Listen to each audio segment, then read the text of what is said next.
I'm blurry. Why am I blurry? Hey, what's up, everybody? I'm a little blurry right now, and I don't know why I'm blurry. I'm blurry. Why am I blurry? There we go. I'm not blurry anymore. All right. There we go. I'm back. The unblurry version. Good morning, everybody. Good morning. Welcome to Money in the Morning, aka Financial Consciousness, aka Economic Elevation. My name is Dr. Boyce Watkins. I hope everybody's doing well today. I hope you're feeling good. I am feeling good. Today is day two of the Black AI conference, and yesterday was a good long day. We had a lot of fun, and today is going to be more of the same, except different. Right? Different experts, different breakdowns. And yesterday, if you're hanging out with us, you know that we really put you on top of what was going on with artificial intelligence, introduce you to a lot of really powerful people that can help you increase your training. Today, we're going to have a woman who is one of the most outstanding people in all of AI, Micah Smith, who's joined us as well. She runs AI Empire Society, AIEmpireSociety.com, and you will get a chance to learn directly from her. She's so good, she did a music video and they're actually playing it on the radio in Los Angeles right now, which is kind of crazy. So anyway, all right, so let me get started here. All right, and by the way, the tickets for the AI conference, they're sold out. There's no more space available for this one. However, if you want to be notified of things that we're doing as it pertains to AI, you can text the word AI to the number 87948. So just text AI to 87948, and you can also sort of be connected to whatever we're doing with AI, AI stocks, AI everything. Oh, I've mentioned that the number one way to prepare for AI is to invest in it. And if you invest in AI, then you will be able to be a beneficiary of it. A lot of you have already made a lot of money from different stocks in the AI arena. And so that's how you make money without working. One of the ways. The other way is selling stock options, things like that. You guys know about that. And so I don't want you to just make money. I want you to make money in a good way. I want you to make money in a way that is not going to be stressful. I want you to make money in a way that's going to enhance your life. I want you to make money in a way that's going to make your life better. Now, also as a reward for those of you who got here early, I'm going to go ahead and put in here, let you guys know about kind of I would call this a profit alert.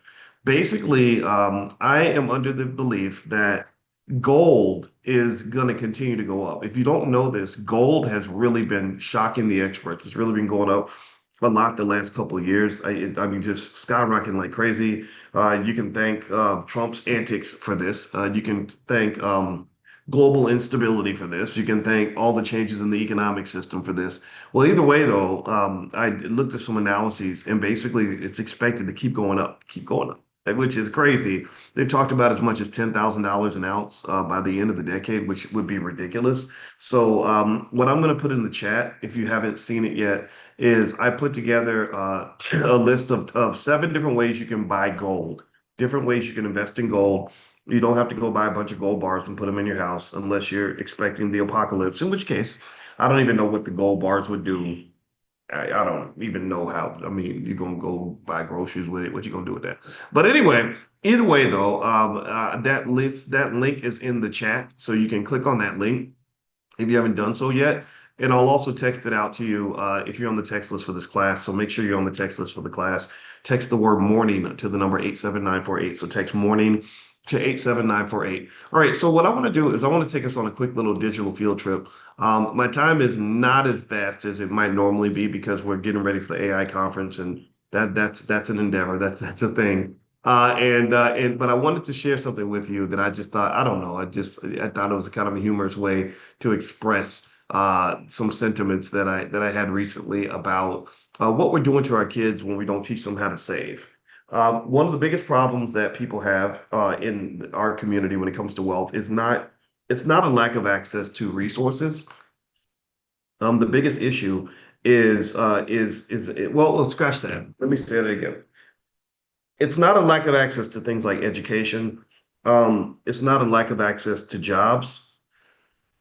It's it's just not having capital, right? Not having anything in place to help you make your next move, right? And in a way, if I were to sort of summarize the number one problem for Black people economically, or at least top three, it would be the fact that so many of our children are brought into the adult world and they have nothing to work with. Do you understand? They have nothing to work with. And what happens, unfortunately, is that a lot of what we give them to work with is very system dependent. It's like, well, what did I give my kid to work with? Well, I made sure they got a good education. Well, that's good, right? They can get into college, they can go $100,000 in debt, maybe get a good job that they can work until they die and never really be able to repay their student loans. That's what's happened to a lot of Black college graduates. Um, so jobs in school are nice, but wealth is better, right? I'm not saying jobs in school don't matter. Jobs in school are nice, but a capital base is better. Why is that? Well, because when you go for the when you go straight for the jugular, when you go straight for the good stuff, then you're cutting out the middleman. See, why do you go to school? Most of us, I don't know. Tell me if you agree. Did anybody else go to college or something because you wanted to get a good job, or you were told if you don't go to college, you can't have a future and you won't make as much money? Anybody? Or you see those statistics that say that the average college graduate makes $1 million more in their lifetime than a person without a college degree. Anybody hear stats of that, right? So a lot of us, I mean, don't get me wrong, knowledge matters, but you don't need to go to college to get knowledge. There's books and the internet, there's AI, there's plenty of ways to learn things, right? So you go to college so you can get a good job and get some money from that job. Well, the thing is, the reason that you're supposed to go to school and and then get a good job is because you're looking to get some money. And then the money that you receive is called income, which is not wealth. We've talked about this, right? Income is not wealth. Income is an opportunity to build wealth, right? And so you get this opportunity to build wealth, and then most people don't do it because you're stuck in this weird reality where you're trying to solve short-term problems and long-term problems at the same time. Let me explain. Let me break it down for you. This is a financial consciousness conversation. This is gonna be an exercise. You're literally looking in the face of bills and problems and issues and short-term needs and still trying to look long-term and deal with long-term needs. Has anyone ever thought about that? Like this is why so many people have a hard time saving. This is why so many people have a hard time investing, because by the time you get around to saving and investing, some people are exhausted because you don't finish paying bills. You don't pay for your cousin's rent. You don't took care of your baby mama, paid the child support. You don't got the baby a new pair of shoes. So by the time you're done with all that, by the time you're done surviving, the energy left for thriving is kind of depleted. You know what I mean? In a way, it reminds me of football. I'm a football fan. Shout out to the Louisville Cardinals, by the way. They beat Miami. Miami's number two in the country. Oh my God. And then Indiana. I met my wife in Indiana. They beat the number two team in the country. What's happening? The world of football is going crazy. So anyway, because this don't happen, you gotta forgive me. This don't happen from in Kentucky where I'm from. Like we don't normally our football is like doo-doo. But now it's like, man, we're just beating everybody. So here's the thing. Let's get back to it. So it reminds me of football. You think about a quarterback, right? Quarterback gets the ball, they snap it, and they got two jobs. One is they got to look downfield and see if the receiver's open. And then two, they got to look around to see which 350-pound monster is going to like devour them and put them in the hospital, right? So those are two really hard jobs, right? Do you see what I mean? Does anybody get that? I know not only y'all watch football, but do you understand that? Have you ever watched enough football to get the complexity of the job of the quarterback? Why quarterbacks have to be super sharp. They got to be real conscious because they have to focus downfield while still having peripheral vision and understanding what's happening around them, right? That's hard, really hard. So, in order for a quarterback to do his job effectively, somebody has to block for him.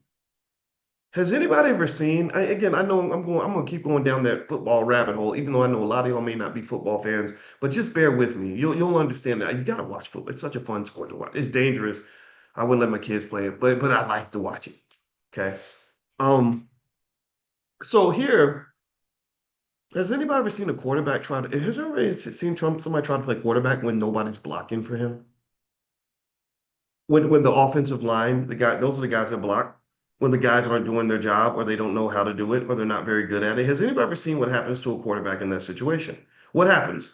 Put in the chat. What happens to the quarterback when they don't have anybody blocking and protecting them while they're looking downfield trying to throw the ball, trying to make these long-term decisions, but they've got constant short-term threats?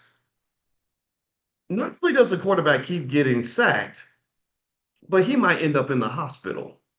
There's a whole movie called The Blind Side. If you remember that movie where they had the big black man standing next to the little tiny white woman, they always like to do these movies where white liberals are saving black people because we're not capable of saving ourselves in their minds.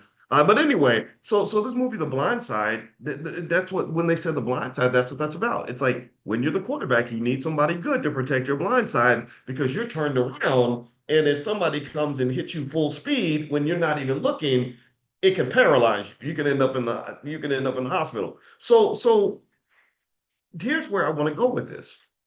So let's process this for a minute. Stick with me. Stay with me. This analogy, I think it works. So you are 25, 30 years old, and you are struggling like a lot of the other 25, 30-year olds. Maybe you're 35, 40, 45, 50, 55, 60, and you're doing that job of the quarterback. You're trying to solve long-term problems, like how am I going to have wealth in 10 years?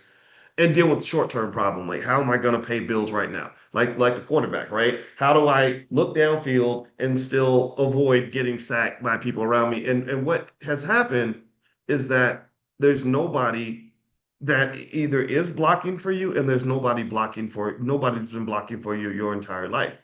So the reason that so many people can't make long-term plans is because they got too many short-term problems. This is the problem in many cases of the poor single black mother in America. She's too busy paying bills. It's really hard sometimes for her to focus on long-term economic plans.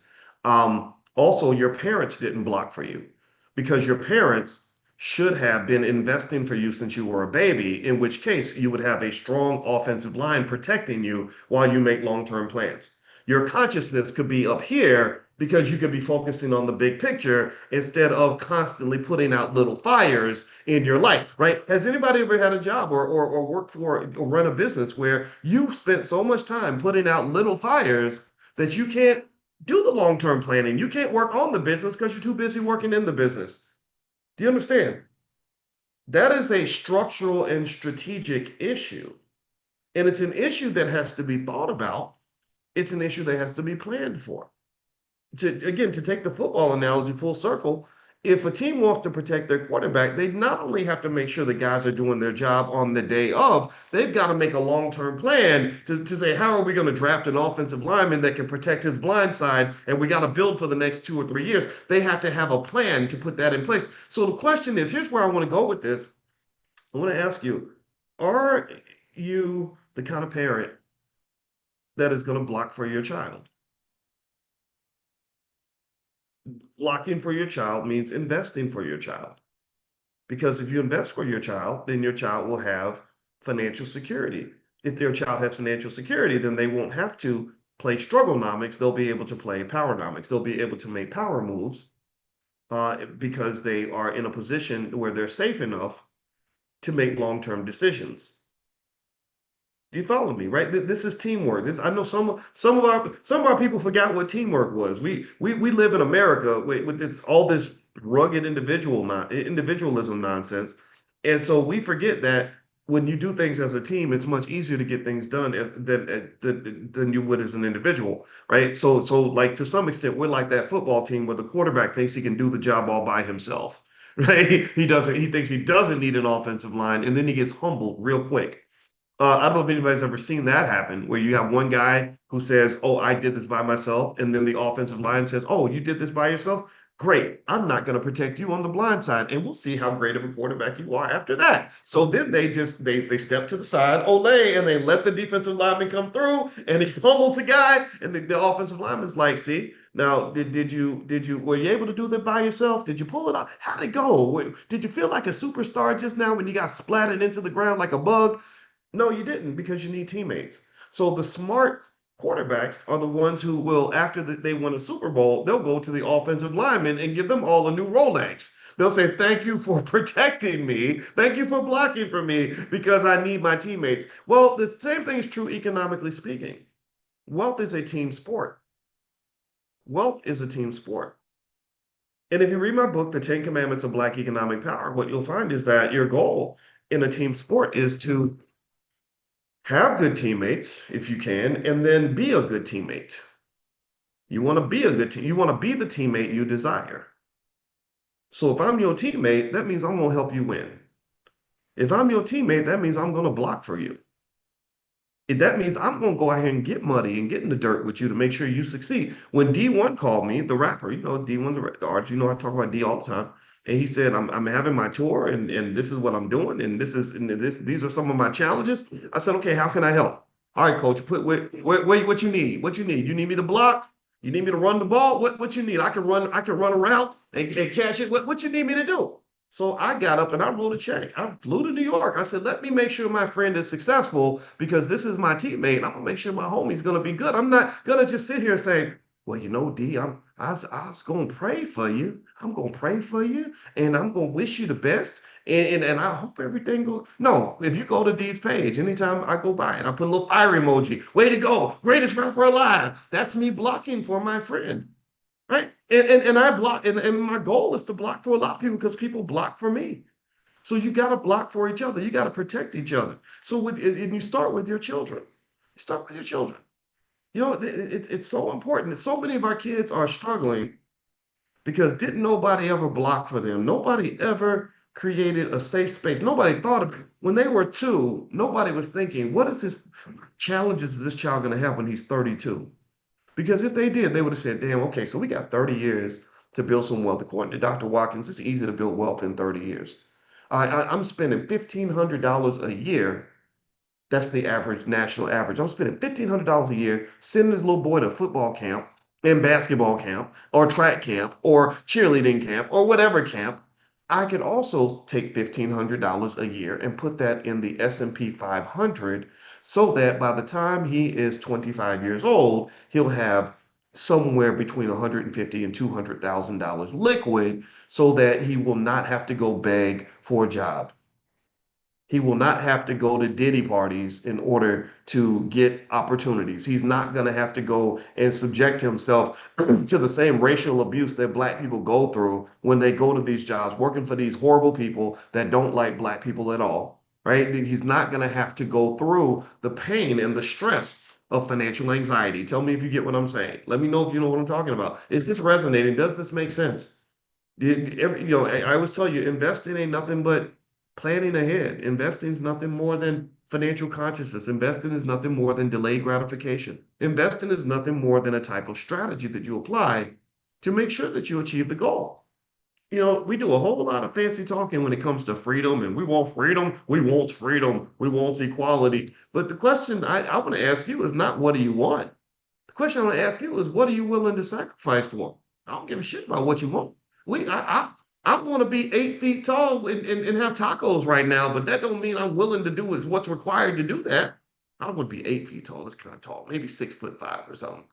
Right? I don't give a damn about what you want. Don't tell me what you want. We want freedom. We want. Shut up. Stop it. Stop talking about. Don't talk about what you want until you talk about what you're willing to buy. Don't talk about what you want until you tell me what you're willing to sacrifice for. If you walk in the store and there's going to be a whole lot of stuff in the store and you can want everything in the store, but you can't afford everything in the store, you're going to have to make trade-offs in the store. You got to make a sacrifice in the store. Everything inside Macy's is going to have a price tag on it, and you got to make a decision of which of these items you're willing to sacrifice to acquire. Because if you're not willing to sacrifice for anything, then you don't really want nothing. Life does not give you what you want. Life gives you what you deserve. Life gives you what you earned. Life gives you what you were willing to invest for, what you were willing to sacrifice for. So if you are thoughtful about it, don't sit around and talk about what you want without also having the other conversation about what you're willing to sacrifice in order to get it. We got too many people running around talking about equality and racism and we trying to do this and do that. What are you really doing to make that happen? Are you just yelling and screaming about it and telling everybody that that's what you want? I don't give a shit about that. That don't mean nothing. You sound like a child.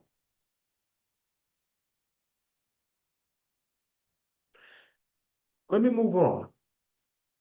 I'm going to become friendlier now. All right. So just to show y'all that I'm not this serious all the time, because sometimes I get real serious and it scares people. Um, I made a video with babies, and I just thought I thought it was funny, and it's literally like little hip hop babies. I put it on my Instagram. My Instagram is Dr Boyce Finance, and since I ain't got no friends, I figured y'all be the people that would laugh at the video with me. If you think it's funny, maybe you won't think it's funny, but I thought it was. So I'm gonna play this. So here it go. All right, here I'm gonna play this right now. So let me know if you can hear it. Here it goes. Sold his soul for bottle service, said he was living his best life. Funny how best life came with the worst choices. Yeah, my daddy thought making money meant making friends. Next thing I know, we at these wild parties with grown folks pretending they 21 again. See, my mama used to tell me, baby, don't dance for the devil. He got rhythm, but the cost is crazy. See, my family got rich and forgot they used to have sense. Mama started buying purses that cost more than rent. Mama used to pray every night. Now she just prays her BBL payments clear. She used to say, baby, God provides. Now she say, baby, Klarna provides. My uncle hit 7 figures and started acting like he can't die. Man thinks success came with a force field. Mama says she found herself, but the way I see it, she found herself in a contract. She used to say she wanted freedom. Now her schedule tighter than my diaper straps. Daddy sold. That's so funny. I don't know. I think when I was talking to the AI, I was like, I want to hear what little kids would say about their parents who sold their soul to go to Diddy parties. And so just to me, that's what I like when I think about the poor people that would go to the Diddy parties and stuff and do what they had to do to be famous. Um, they were too young to know that they were making a deal with the devil. I always wonder, like, who did that to you, right? Because if Diddy did abuse you, he wasn't your first abuser. The first abuser was the person who abandoned you. The first abuser was the person who didn't make a plan for you. The first abuser was the person who didn't invest for you. The first abuser was the person who did not block for you. Because if you have a young man or a young woman who has fully intact self-esteem, who knows knowledge of self, who was raised in a certain healthy, safe environment, and they also are financially secure, they're not as quick to do desperate things in order to be famous or to get an opportunity. You hear so many actors and actresses. Like I met Miguel Nunez from Juana Man. And me and him hung out a little bit back when I was in LA a few years ago. And so Miguel came to my place as we were making something like a deal. He's really a good professional. He's really good at what he does, like as far as making movies and stuff. He's got a little too much energy for me, but I liked him. We were talking and stuff, and he's an interesting person. And I remember him telling me his story about when he got to LA and how terrible it was, and he was living on the streets, and he was I wonder if drugs might have been part of his story. I'm not saying that one way or the other. And it seemed really hard for him. And one of the things I think that we should probably ask ourselves is, where do these abandoned black children come from? Like, how do you get these poor kids that are just out here, with nothing, struggling, right? And I think that what obviously happens is life happens, right? And we're not able to see if you have an unhealed adult that's raising a child, well, they're not going to even see themselves as a parent. Their consciousness hasn't elevated to the point where they understand, hey, every little thing I say, every little thing I do, every little move I make, every decision I don't make is going to affect this little person, and it's going to affect them 10, 20 years down the line. You don't see that, right? Because you're 28, 27, and you never healed, right? So you're thinking about your stuff. You're thinking about your problems and your stressors as if it's always going to be 2025. And what I would almost say to parents is, I want you to just sit back and meditate on the year 2045, right? I want you to imagine your 8-year-old as a 28-year-old. If you're 40, I want you to imagine yourself as a 60-year-old, and just take yourself into the future and start living there a little bit. Like, have the ability to time travel forward to the future so you can look back at your life from the future. I do it all the time. And when I do that, I always come to different conclusions than I do when I'm just living in the moment. Time traveling is a powerful thing to do. You don't have to take your body with you, take your mind with you. And imagine that, because think about this, process this. Imagine if in the year 2005, you were able to time travel to the year 2025. And you were able to say, well, in the future, there's going to be all these new technologies. My kids are going to be older. the stock market's going to rise like crazy. I should probably be investing right now. I should probably be doing this right now with the baby so that the baby will, right? Because a lot of us have those kids, they grow up and you're like, oh my God, you were a baby just a few years ago. Now you're this full grown adult. And if I thought about this, if I'd really processed this, because it's not like you didn't know, right? It's not like you don't know that a baby's going to grow into a grown man. It's just we never believe it. You look at a baby, they stay little for so long, and you just think they're going to be little forever. And you know anybody go through that, right? You look at the baby, you're like, you're going to be a baby forever. No, they're not. We know these things, but we don't. We forget, right? So really, I would encourage you to just do that exercise, and that will make you a better investor. If you do that exercise, that won't just make you a better investor. It'll make you better in most of the key areas of quality of life. You won't just be a better investor when it comes to your finances. The wealth is going to come, right? But also, you will be a better investor when it comes to your health. You'll be a better investor when it comes to your relationships. All of those are investments. And all those areas, health, wealth, and relationships, they all connect. They all affect each other. They're all like siblings that live in the same house. And so it's really hard for a person to have wealth who doesn't have good health and good relationships, because the health and the relationships will destroy your wealth, right? When you look at the child support situations, and or you look at people being sick and big pharma taking all their money, right? So you got to make sure all those siblings are getting along and that they're all being fed properly, and they're all being fed through investing. Investing is it's sacrifice, it is delayed gratification. Most of the investments we make are not involving money. Money is one type of investment, but many of your investments involve time, they involve attention, they involve your energy, they involve even things like your love. So when you are allocating these resources, this is what economics is. Economics is the study of scarce resources. How do you take a resource that you have a limited supply of and pick and choose? Right? Because you can't do everything. You can't be everything to everybody, or you'll be no one to nobody. Right? So you pick and choose. You pick and choose. I'm going to invest in that person. I'm going to invest in that job. I'm going to invest in this portfolio. I'm going to invest in this activity, right? Because that's what you have to do, right? So conscious investing is a term that should be used by everybody. Conscious investing means I'm going to make sure every resource I have, every spare moment I have, every piece of attention I have, every ounce of energy I have, every dollar I have is going to be targeted specifically. And if it gets targeted, then you're able to then make sure that you're putting it in the places that you want it to, where you want it to go. So don't talk to me about what you want. Talk to me about what you're willing to invest in. That tells me what you want. Like they have a saying that says, "Don't tell me what your values are. Just show me your budget, and I'll tell you what your values are." It's the proof is in the potato salad. The proof is in the actions. The proof is in what are you doing with your time? You got up this morning. Today's a Sunday. Yes, Lord, we all got up on a Sunday. What are you investing your time in today? What's about rep finna happen? We say in the South. What's about rep finna happen? Where are you investing that time that you have? You got a whole day in front of you.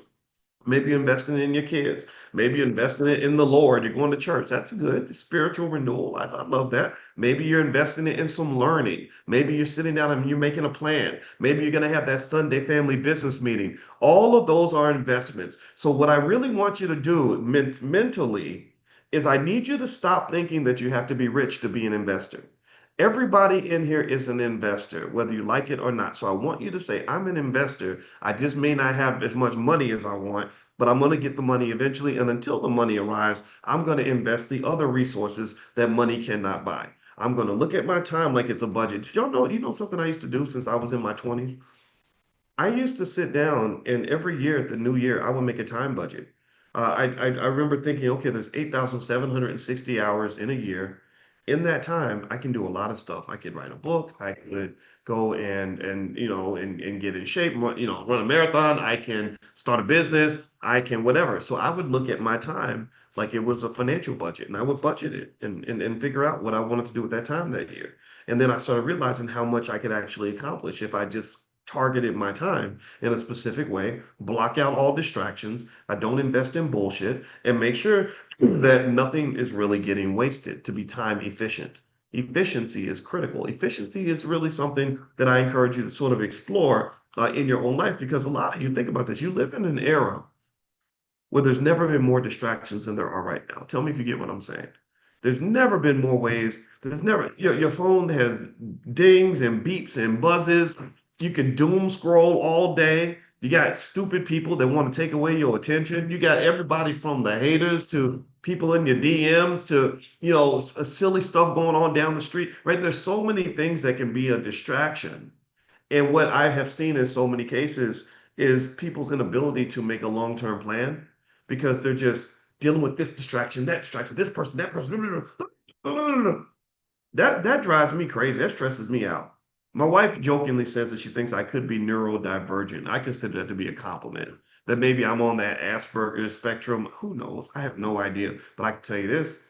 I heard a guy talk about Steve Jobs, and he actually compared him to Elon Musk too. And he said Steve Jobs had a very high signal to noise ratio. And what that means when he says Steve Jobs had a very high signal to noise ratio is he says Steve Jobs had a very low capacity for bullshit. And I think Elon Musk does that too. I'm not admiring the guy. I'm just telling you how he got $500 billion.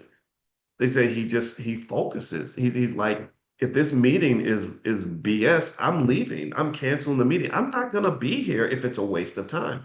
And when you find really highly driven, highly successful people, especially intelligent Black people like yourselves, they don't really always have a lot of time for small talk.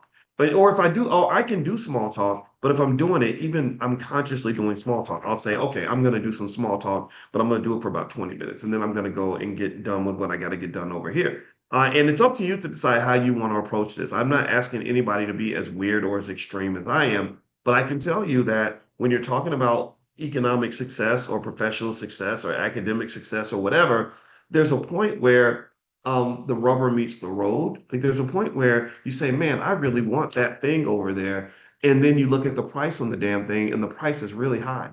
Right. That's what I went through when I got my doctorate. Is I said, man, I want to be a professor, but oh my Lord, I've never paid a price this high before. So then at that point, you have to make a choice.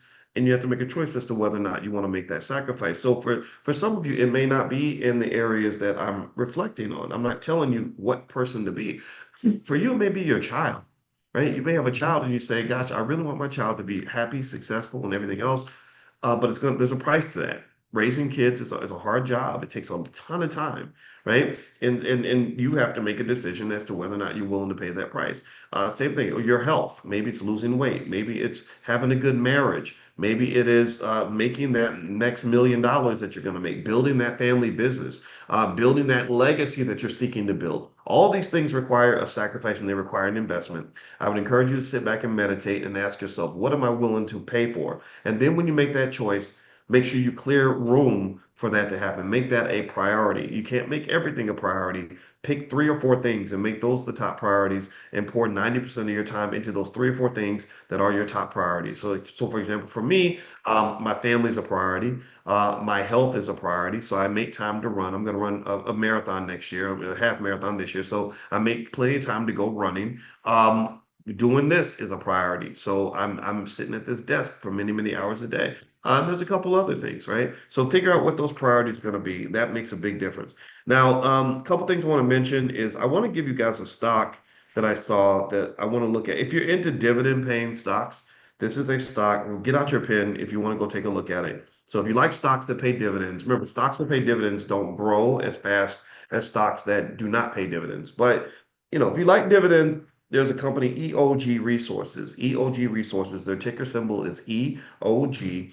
And EOG came to my attention because not only do they have a good dividend, but their dividend is actually growing. The research shows that when a company is growing its dividend, it's because they are expecting good things to happen on the horizon. Dividends are one of those things where companies are, when they grow it, it's very easy to increase it, but decreasing it comes with a massive penalty from the stock market. So EOG, somebody type EOG in the chat for me so everybody can see it. EOG is a stock, you can look at it. I know a lot of you asked me about dividend paying stocks. So EOG is one you can take a look at. And also at some point, I'll send you out a text list. I made a list of what I call dividend monsters, companies that pay really high dividends. And I can text that out to you. Make sure you're on the text list for the class. Text the word morning to the number 87948 and text morning to 87948. And so I got to go.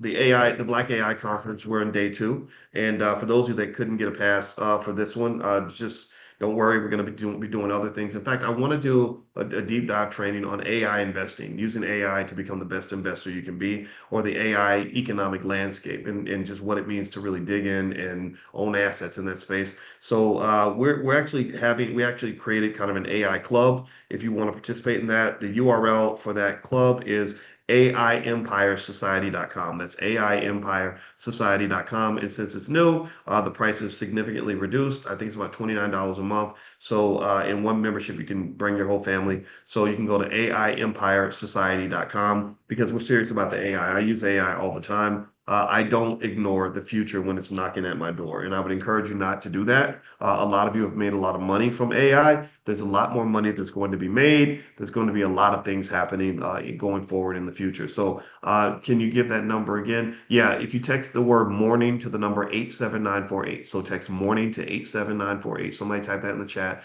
I'd appreciate that. And also the URL is AIEmpiresociety.com. So put that in the chat as well. Micah Smith, one of the best AI experts out here, is running that with us, and I'll be in there a lot. So AIEmpiresociety.com. So God bless you guys. Have a great day. Thank you guys for listening, and I appreciate your time, and I look forward